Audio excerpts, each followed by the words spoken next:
At 8 in the morning, German Panthers emerged from the fog near Arracourt. Their guns could destroy American Shermans from ranges. The Shermans struggled to answer, yet the German attack lost 50 tanks that day and achieved nothing. The question is not whether the Panther was technically superior. The question is why that superiority failed when the fighting became real. On September 19, 1944, the German 5th Panzer Army attacked in Lorraine. Its objective was larger than one French village or one American position. German commanders intended to crush the exposed flank of the United States Third Army. The spearhead was the newly formed 113th Panzer Brigade. Its armored strength centered on Panther tanks with powerful high-velocity 75mm guns. Across its path stood Combat Command A of the 4th Armored Division. Its defensive system included the 37th Tank Battalion and supporting tank destroyers. Most American medium tanks were M4 Shermans armed with 75mm guns on paper. This looked like the engagement American tank crews were supposed to avoid. The Panther carried stronger frontal armor and a far more dangerous anti-tank gun. Given open ground and long visibility, it could strike before many Shermans could respond effectively. But Arracourt did not offer open visibility that morning. Dense fog covered the rolling farmland east and south of the American salient. It concealed the German approach from observation aircraft and fighter bombers. That protection appeared to give the Panzer Brigade exactly what it needed. German tanks penetrated the American outpost line on two sides of the salient. The warning arrived late, and the fighting quickly approached the American headquarters area. Tactical surprise belonged to the Germans. The weather had closed the sky. Powerful Panthers were already inside the position. Then the same fog began working against them. Visibility collapsed to distances where the Panther could not exploit its superior effective range. Crews had to locate targets through brief openings. Silhouettes, engine noise, and sudden muzzle flashes. The battle stopped behaving like a long-range gunnery contest. It became a moving series of short, violent encounters across folds in the ground. That change favored the force better prepared to coordinate small units under pressure. American tankers did not remain in fixed positions and trade frontal shots. Shermans and tank destroyers moved between ridges, villages, and concealed firing points. They forced German crews to search for targets while navigating unfamiliar terrain. Each local encounter created another chance to reach a side or rear aspect. The Panther remained dangerous. Its armor had not weakened, and its gun had not lost velocity. What disappeared was the battlefield geometry that made those qualities decisive. The German brigade faced another problem hidden behind its impressive equipment. Many crews were fresh, while the formation had received little collective training. They possessed formidable machines without the practiced coordination needed to recover from disruption. Combat Command A had been fighting and maneuvering across France for weeks. Its units understood how tanks, tank destroyers, infantry, engineers, and artillery supported one another. That difference appeared when German armor reached the American artillery positions. Self-propelled 105mm howitzers engaged the approaching tanks at extremely close range. Weapons intended primarily for indirect fire had become part of the immediate anti-tank defense. The penetration had reached a dangerous depth. It had not broken the American system. By early afternoon, the German advance had stalled inside the fog. The Panthers still held their technical advantages. The Americans had taken away the conditions required to use them. Colonel Bruce Clark was now preparing 2 Sherman companies for a wider counterstroke. Their route would not meet the Panthers from the front. It would carry them toward the German flank and rear. The attack had begun as a Panther breakthrough. The next movement would reveal whether it had become a trap. The counterstroke did not begin with a duel against the Panther's thick frontal armor. It began with movement toward the ground the German crews could not watch. Colonel Bruce Clark committed 2 medium tank companies against the stalled attack. Their task was to sweep across the enemy's exposed flank and rear. The maneuver turned German tactical surprise into a dangerous overextension. Panthers that had penetrated the salient were now separated from reliable support. Their crews could not see far enough to rebuild a coherent formation. The morning fog had concealed their advance but also concealed American repositioning. Sherman crews used the rolling terrain to approach from unexpected directions. A ridge could hide a tank until the final moments of an engagement. A shallow depression could carry an entire section beyond German observation. At short range, the Sherman S 75mm gun remained dangerous against weaker side and rear armor. The Americans did not need to prove it could reliably penetrate the Panther-esque glacis. They needed to create shots that avoided the glacis entirely. That was the first practical answer to the battle's central question. The Sherman did not defeat the Panther by becoming a better Panther. American units changed the contest from range and frontal protection to movement and positioning. The German brigade struggled to respond as separate encounters merged into general confusion. Some Panther crews found targets and inflicted losses. Others discovered American tanks only after shells arrived from a new direction. Orders became harder to transmit and harder to execute across the broken battlefield. The formation lacked the collective experience needed to regain its momentum. That distinction mattered more with every passing minute. A well-trained crew could operate its own tank effectively. A brigade also needed companies to maneuver together through uncertainty. It needed reconnaissance to identify American positions before the main body reached them. It needed infantry to protect tanks from concealed threats and hold critical ground. It needed commanders who could recognize a failed approach and rapidly organize another. The 113th Panzer Brigade had machines built for a demanding tactical system. It had not received enough time to master that system as a formation. Combat Command presented the opposite arrangement. Its Shermans were individually vulnerable to Panther fire, but the tanks belonged to a practiced combined arms organization that could absorb surprise. Tank destroyers joined the running battle rather than waiting behind a rigid line. Artillery crews defended themselves when the penetration reached their positions. Commanders shifted medium tanks toward threatened sectors and then launched a counterattack. Local initiative connected these actions before the German brigade could reorganize. By early afternoon, the surviving German tanks were being driven toward their starting area. The attack that had penetrated the American perimeter had failed to dislocate Combat Command. German records placed the day's armored cost at 50 tanks. That figure did not mean every vehicle was permanently destroyed at the point of impact. Battlefield loss reporting could include vehicles disabled, abandoned, or unavailable after recovery failed. What remains clear is the operational result. The brigade paid a severe price and gained no usable ground. Air power cannot explain the morning's outcome. The fog that reduced visibility also kept American fighter bombers from dominating the battlefield. The decisive engagements occurred through ground maneuver, close-range fire, and combined arms reaction. This matters because later summaries often compress Arracourt into a simple claim. They describe superior American air power, overwhelming German armor. Aircraft became important when the weather improved during the wider battle, but they did not rescue Combat Command from the first Panther penetration. The ground force stopped that attack while the sky remained closed. The first day therefore answered one question but opened another. Poor visibility had neutralized the Panther's range advantage. Training and mobility had allowed American units to exploit that change. Yet Germany had not committed only one brigade to Lorraine. Another panzer formation was already moving into the struggle. The next attacks would test whether the American success was repeatable. This time the Germans knew they were not striking an unprepared outpost line. The second test came before Combat Command could treat September 19th as a finished victory. German armor returned to the Arracourt position with another formation and another opportunity. The Americans now understood the threat. They still could not assume the same solution would work twice. From September 20th through the 25th, the 5th Panzer Army continued its counteroffensive. It committed the 111th Panzer Brigade and elements of the understrength 11th Panzer Division. The attacks were intended to break the American salient and restore the German defensive position in Lorraine. Instead, they repeated a pattern established on the first morning. German tanks advanced beneath fog that concealed them from American aircraft. They entered rolling terrain where observation was fragmented and long-range fire became difficult. American outposts reported the movement, then yielded before becoming fixed and destroyed. Tanks and tank destroyers shifted toward the threatened approach. Artillery disrupted concentrations and blocked routes behind the leading German vehicles. Then armored counterattacks struck units that had lost coordination. This was not a static defense built around an unbroken wall. Combat Command accepted temporary penetrations without treating every lost field as a disaster.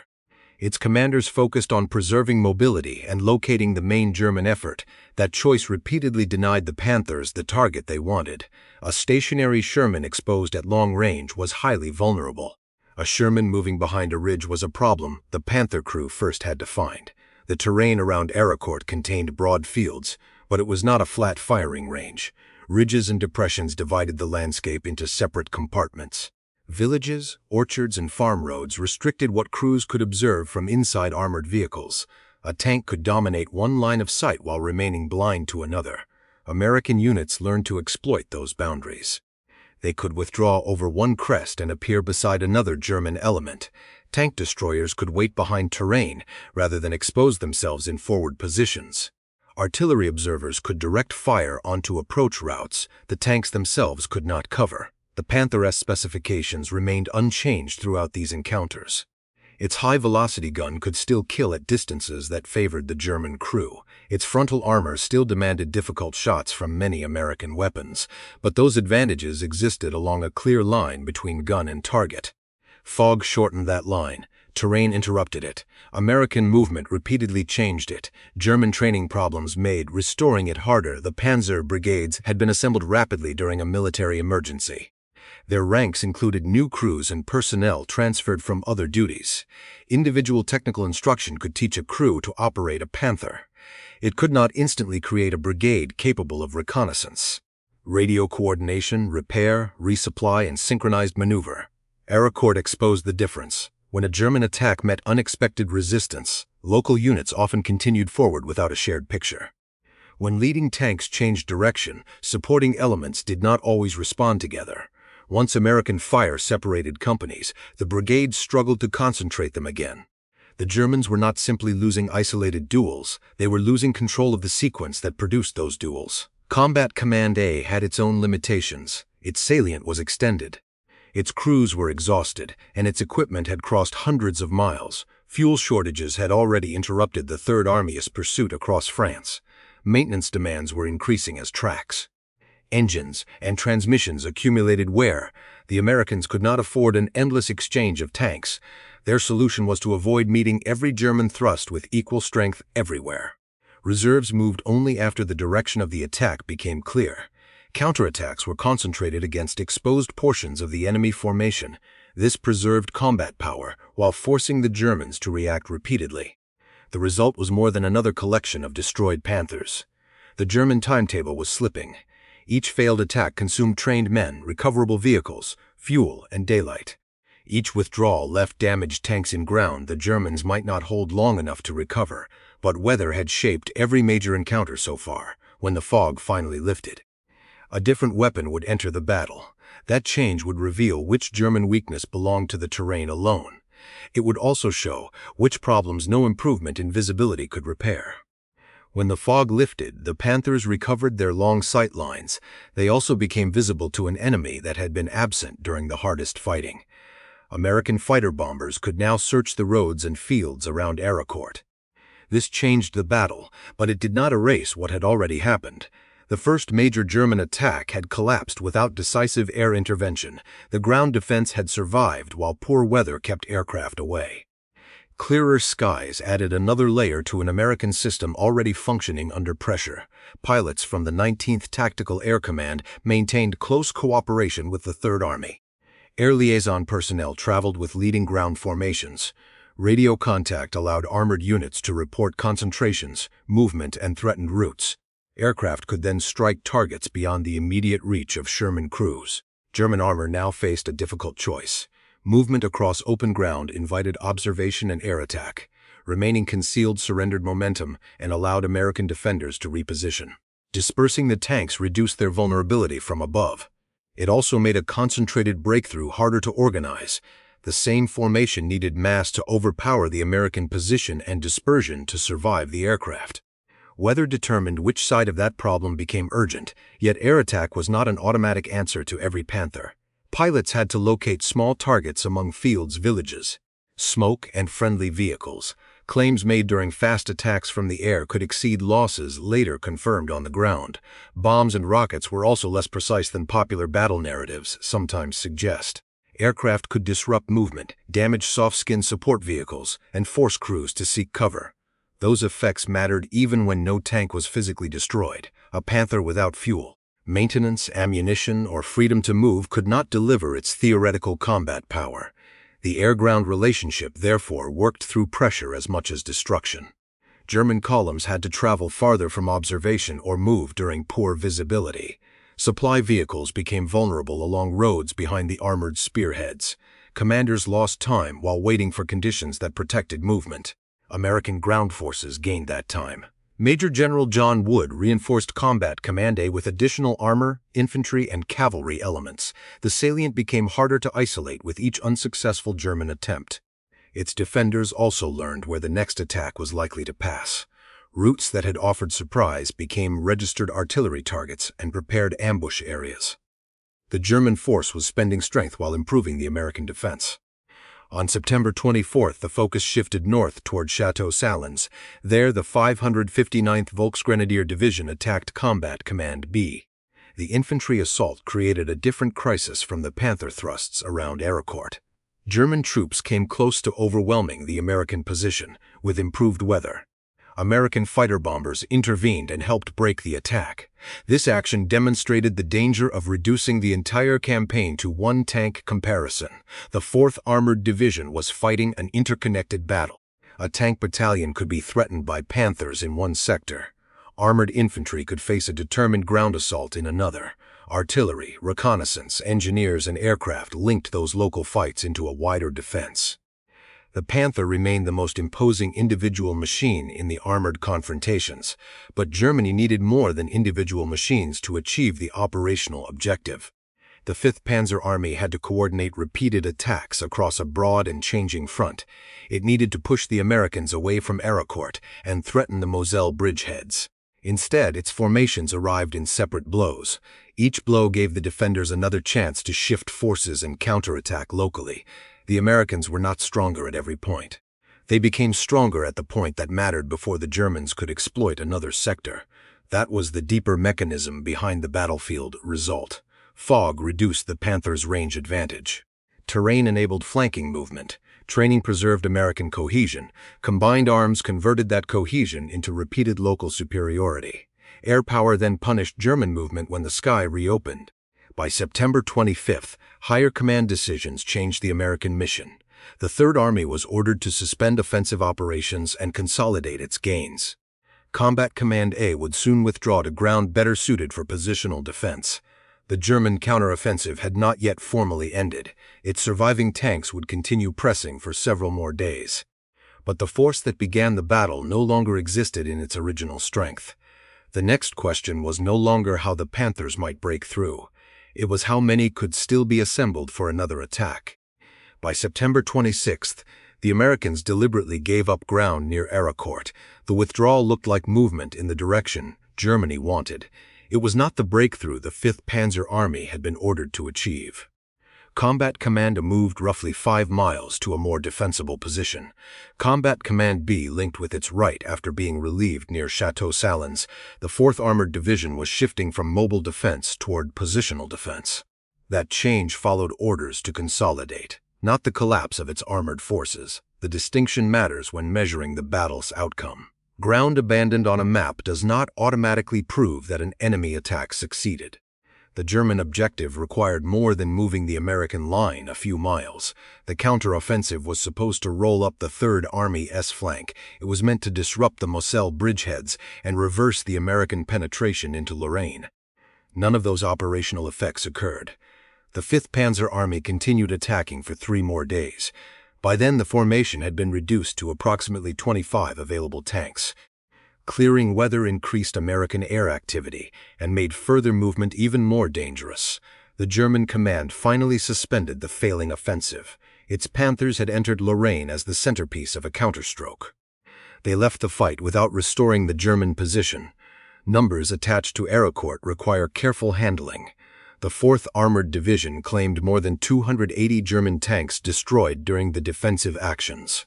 That total has often been repeated as a precise measure of battlefield performance. Combat claims, however, were produced amid smoke, fog, overlapping fire, and repeated encounters with damaged vehicles. Several crews might report firing at the same target. A tank seen burning might later be recovered and repaired. Another apparently intact vehicle might be abandoned because its formation lost the recovery area. The dramatic American claim should therefore not be treated as a perfect inventory. The German figure for 50 tanks lost during September 19th is narrower and more useful for that day. Even then, loss did not always mean a vehicle had exploded beyond repair. It could mean destroyed, disabled, abandoned, or unavailable to the brigade after the action, operationally. Those categories could produce the same immediate result. A tank absent from the next attack could not help create the required breakthrough. American losses also resist simple comparisons. Combat command are reported losses among both tanks and tank destroyers during the wider battle. Some vehicles were repairable, while others were permanently lost. Crews, maintenance teams, and replacement vehicles affected how quickly the force recovered. A raw scoreboard hides those differences. What can be measured more confidently is the changing ability of each side to continue its mission. American armored units remained organized enough to counterattack repeatedly. They preserved the salient until ordered onto a shorter defensive line. German panzer formations lost the strength and cohesion needed to sustain their offensive. This is where equipment comparisons often become misleading. The Panther S-gun armor and optics belong to the individual engagement, recovery vehicles, fuel trucks, radios. Reconnaissance, artillery, and training belong to the campaign. A brigade needed all of them operating together. The Panther was heavy and mechanically demanding. Damaged vehicles required suitable recovery equipment and control of the battlefield. A retreat could turn a temporary mechanical or combat disablement into a permanent loss. Sherman formations benefited from a more mature support structure. Maintenance crews worked within an organization accustomed to rapid movement and continuous operations. Mechanical reliability did not make a Sherman invulnerable. It increased the probability that the tank would reach the next engagement. That cumulative effect became visible only after several days. Germany could introduce another dangerous Panther attack. It could not easily replace the brigade-level capability consumed by repeated failures. The Americans, meanwhile, were also approaching exhaustion. The 4th Armored Division had spent roughly 2 continuous months in combat. Casualties, equipment wear, and fatigue were steadily reducing its effectiveness. Its victory at Arracourt did not mean the formation could fight indefinitely. The division would eventually need withdrawal, rest, and refitting. That limitation prevents an easy story about an invincible American system. The Americans won under specific conditions and paid for the result. Those conditions began before the first Panther entered the fog. They were created by years of doctrine, training, and organizational choices. To understand why Arracourt unfolded as it did, the story must now move inside both armored systems. The decisive comparison was never only Panther against Sherman. It was brigade against combat command. A brigade and a combat command could place similar numbers of tanks on a map. They did not necessarily produce the same fighting power once those tanks began moving.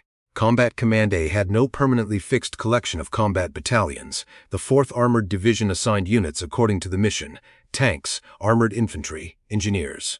Artillery, reconnaissance, and maintenance could be grouped into flexible task forces. This structure demanded experience and trust from commanders at several levels at Arracourt.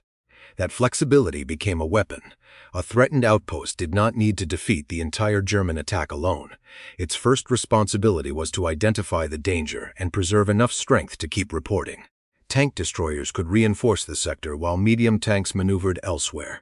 Artillery could strike the approach or defend its own position at close range once the German axis became clear. Reserve tanks could attack a vulnerable flank. Each component performed a different function. Together, they changed the terms of the engagement. The 37th Tank Battalion embodied much of this operational experience. Lieutenant Colonel Creighton Abrams commanded a formation hardened during the pursuit across France. Its crews had already learned that speed without coordination could carry tanks into isolation. They had also learned that waiting for complete information could surrender the initiative. Arracourt required a balance between those dangers. Small units had to move before headquarters possessed a perfect picture. They also had to remain connected closely enough for their actions to support a larger counterattack. American radios helped commanders exchange reports and redirect units. Radio equipment alone did not guarantee effective control. Crews needed shared procedures and confidence that adjacent units would respond predictably. Repeated combat had given combat command that foundation. The new German Panzer Brigades had been created under very different circumstances. They were emergency formations assembled while Germany faced simultaneous pressure in east and west. Their equipment could appear formidable before their organizations had become cohesive. A Panther crew might understand its controls, gun, and immediate drill. The crew might still have little experience maneuvering beside the other tanks in its company.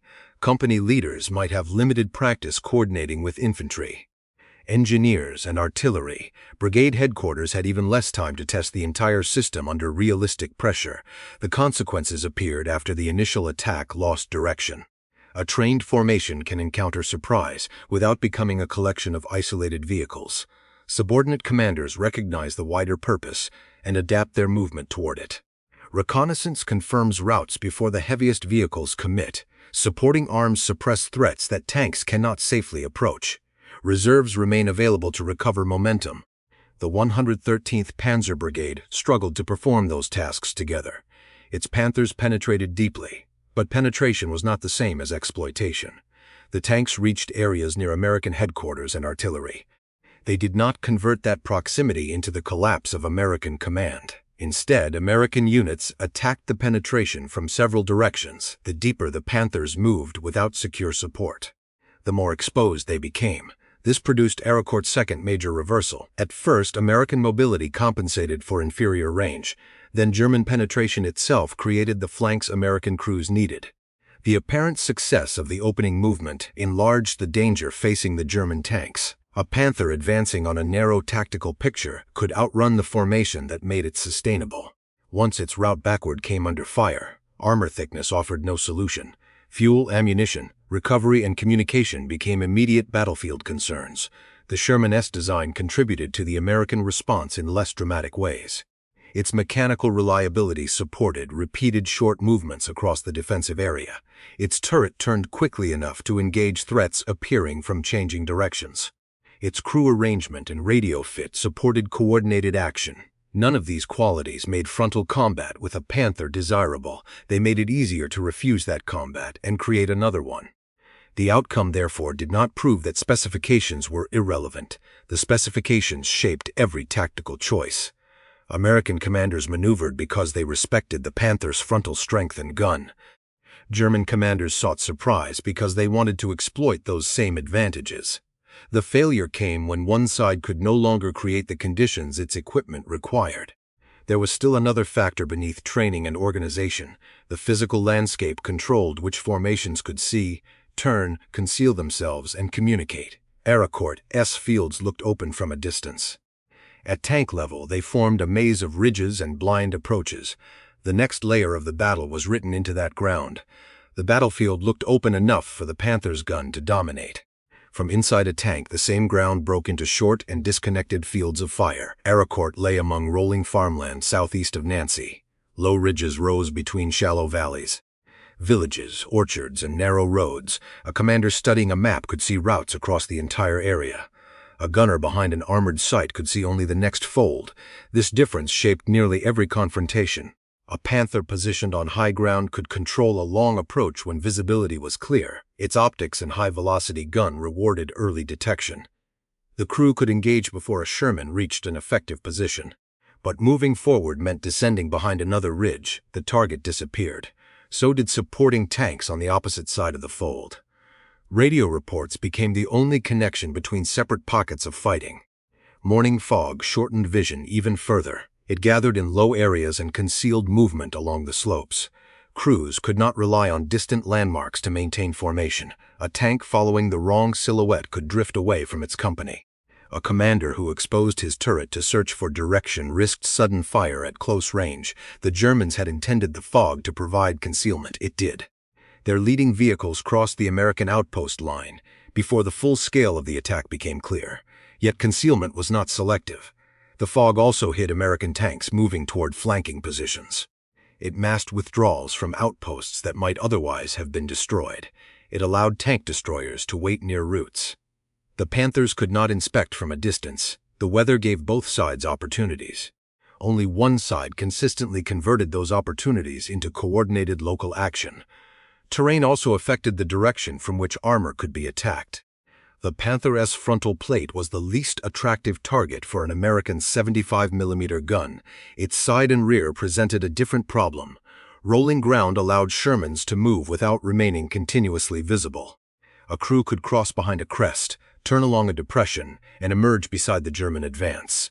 The maneuver required timing and knowledge of nearby friendly positions. It also required the discipline to avoid firing too early.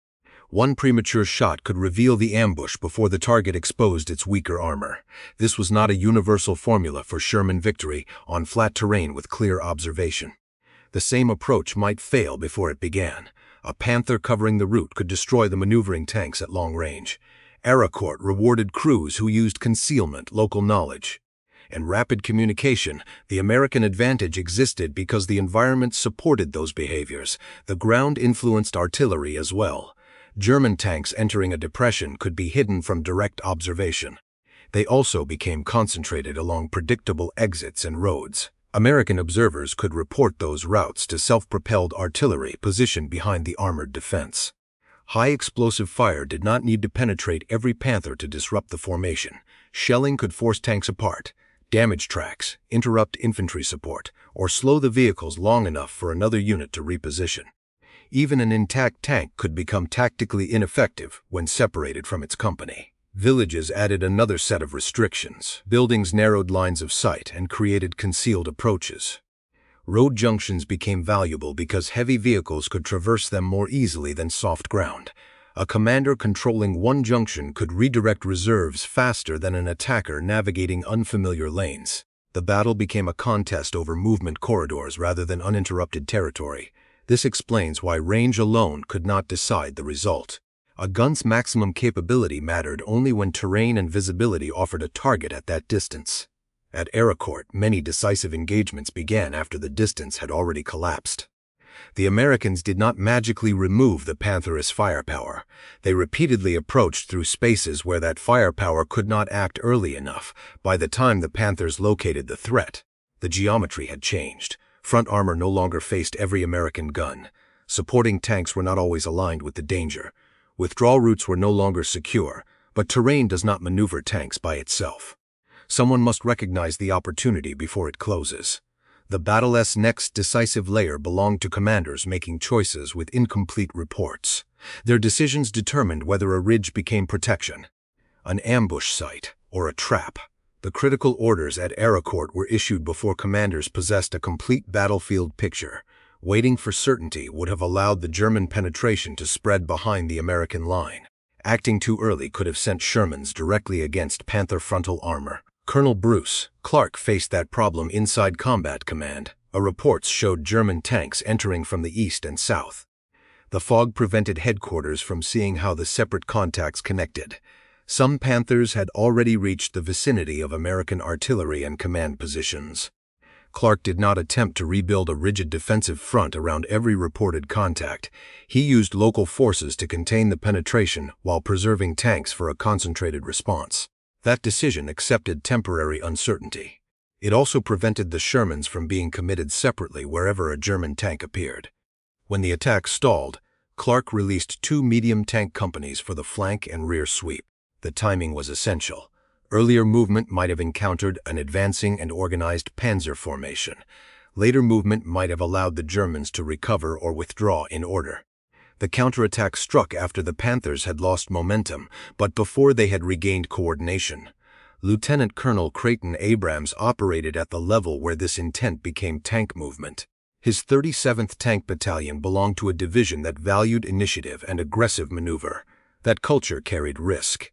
Aggression could become reckless when units outran infantry, artillery, or fuel at Arracourt. Initiative worked because it remained connected to the wider defense. Sherman companies did not merely charge toward reported enemy positions. They used terrain to approach the exposed portions of the German force.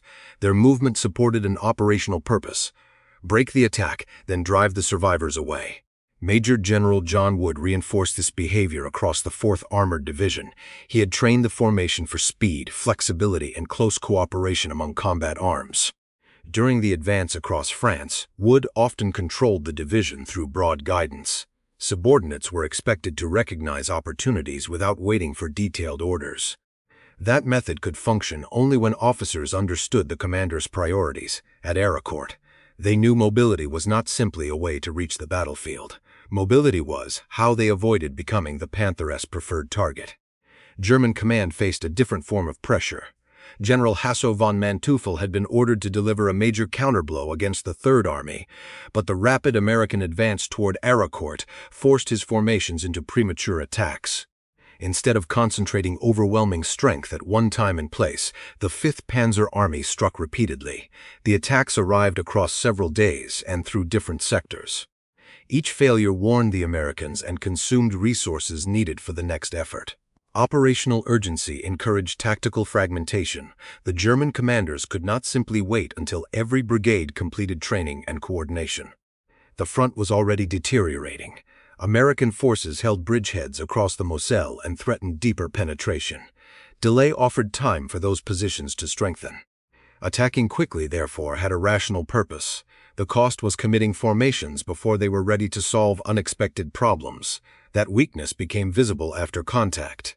German leaders could plan a route and an objective.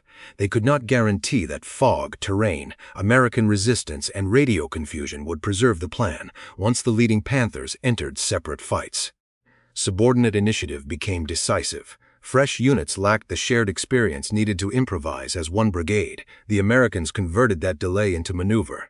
This was the command contest beneath the tank battle. One system pushed decisions downward through experienced teams. The other relied on powerful equipment inside formations assembled under emergency conditions. Neither system was perfect.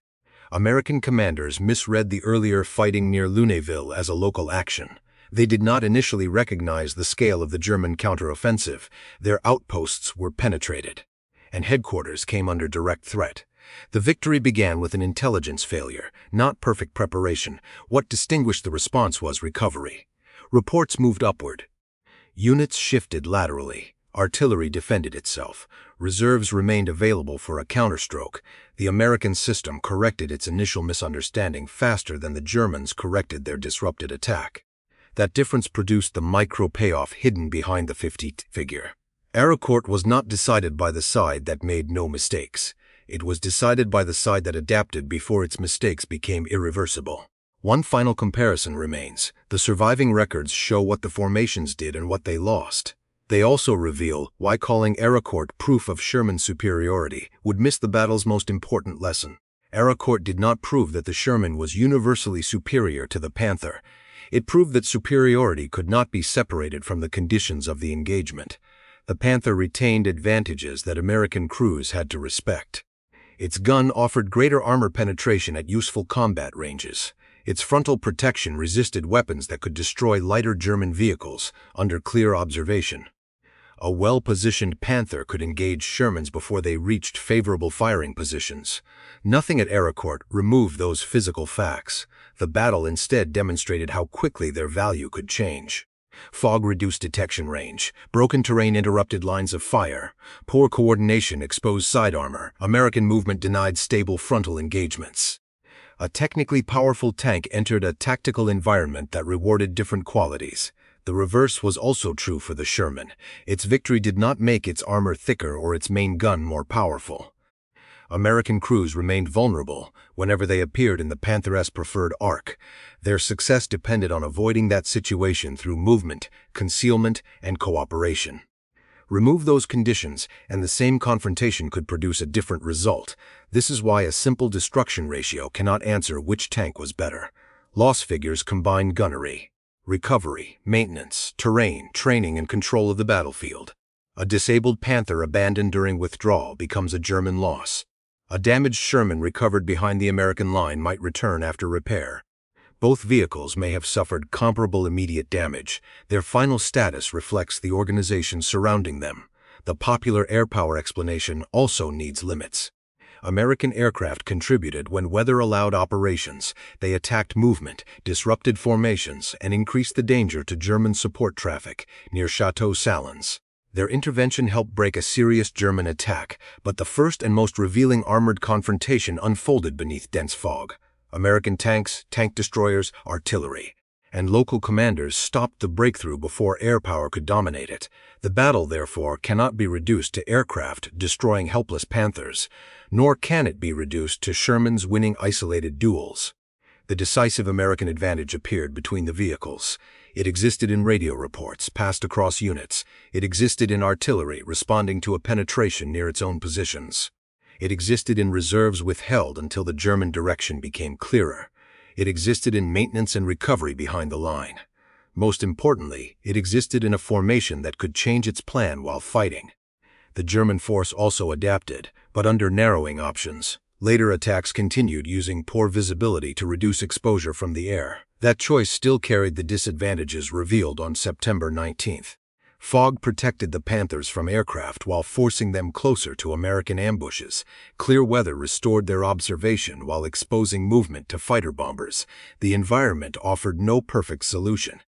German commanders needed better reconnaissance, tighter combined arms coordination, and enough time to concentrate their forces. The counteroffensive's urgency denied them much of that time. Each unsuccessful attack strengthened the defenders' knowledge of the ground. American observers learned likely approaches. Tank crews identified useful ridges and concealed routes. Artillery registered areas where German formations had already appeared. The attacker was consuming surprise while the defender accumulated information. By the later stages, even a technically improved German approach faced a prepared network. This progression explains why the battle's result grew more decisive over several days. The first American success prevented collapse. The next successes established a repeatable defensive method. Improved weather added air pressure.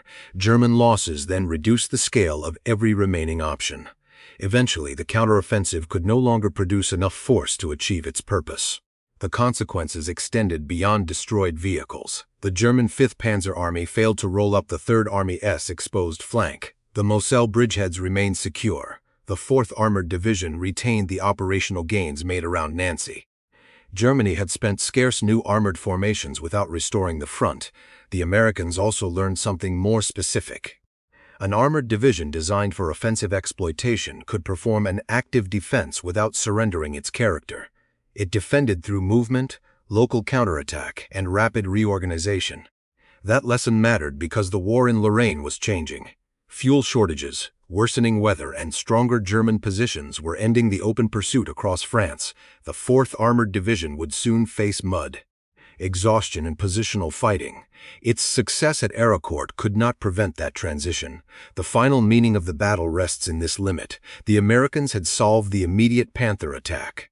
They had not solved every condition that could make the Panther dangerous again. The Panther remained dangerous after Arracourt because its strengths were real. The German failure came from treating those strengths as sufficient for an operational victory. On September 19th, the 113th Panzer Brigade achieved surprise. Its tanks penetrated the American outpost line and reached the interior of the salient. The weather prevented American aircraft from immediately controlling the sky. Those were favorable opening conditions. They still did not create a functioning breakthrough. Fog reduced the range at which Panther crews could identify and engage targets. Rolling terrain separated German elements and exposed changing aspects of their armor. Limited collective training made the brigade slow to recover after the advance lost direction. American units absorbed the penetration without allowing it to destroy their command structure. Tank destroyers and Shermans fought a moving defense. Self-propelled artillery engaged tanks that reached dangerously close to its positions. Commanders gathered enough information to identify the exposed German formation. Then 2 Sherman companies moved against its flank and rear. That sequence explains the 50 German tanks lost during the day more clearly than specifications alone. No single factor produced the result. Fog without American maneuver might only have created confusion for both sides. Sherman mobility without concealment might have exposed the tanks to long-range Panther fire. Artillery without responsive command might have struck the wrong approach too late. Air power could not decide an engagement hidden beneath the weather. Training connected those separate advantages into a coherent response. The following days confirmed that the mechanism was repeatable. German formations returned under morning fog and again encountered mobile defense. American units refused unnecessary frontal contests. They yielded locally, identified the attack, and struck exposed elements with concentrated force. When visibility improved, fighter bombers added pressure against German movement and support. The Panthers faced one danger in fog and another beneath clear skies. By the end of the counteroffensive, the 5th Panzer Army had only about 25 tanks available. Its attacks had not destroyed the Moselle bridgeheads. They had not rolled up the 3rd Army's flank. They had not reversed the American penetration around Nancy. Combat, Commanda later withdrew roughly 5 miles under orders to occupy better defensive ground. That movement shortened the line without granting Germany its operational objective. The Americans retained the initiative created by surviving the armored counterstroke. Their victory still carried important limits. The 4th Armored Division was wearing down after 2 months of continuous combat. Its vehicles required repair, and its crews were accumulating exhaustion. The campaign in Lorraine would become slower and more costly as weather and German defenses hardened. Arracourt was not evidence that American armor could ignore Panther guns. It was evidence that crews and organizations could prevent those guns from defining every encounter. The battle also offers no universal answer to which tank was stronger. Change the visibility. Terrain, training, or direction of contact, and the tactical result could change. A Panther covering open ground from a prepared position presented a radically different problem. A Sherman formation with room to maneuver and supporting arms presented another. Real combat measured the entire arrangement. It measured whether reconnaissance found the enemy before commitment. It measured whether radios converted sightings into decisions. It measured whether artillery, infantry, tanks, and aircraft acted at useful times. It measured whether damaged vehicles could be recovered and returned. It measured whether commanders could adapt after the original plan failed. At Arracourt, the German plan depended on surprise, concentrated armor, and the Panthers' reach. Surprise succeeded briefly. Concentration dissolved in the terrain, the reach disappeared inside the fog. The American defense depended on mobility, initiative, and combined arms coordination. Its outpost line failed to stop the initial penetration. Its larger system survived that failure and produced a counterattack. That is the battle's decisive distinction. The Panther was the stronger individual fighting machine in several measurable categories. The Sherman belonged to the stronger battlefield system under the conditions that actually existed. Arracourt was not won when one tank proved superior to another. It was won when American crews created the engagements their equipment could survive. The specifications described what each machine could do. The battlefield decided whether it ever received the chance.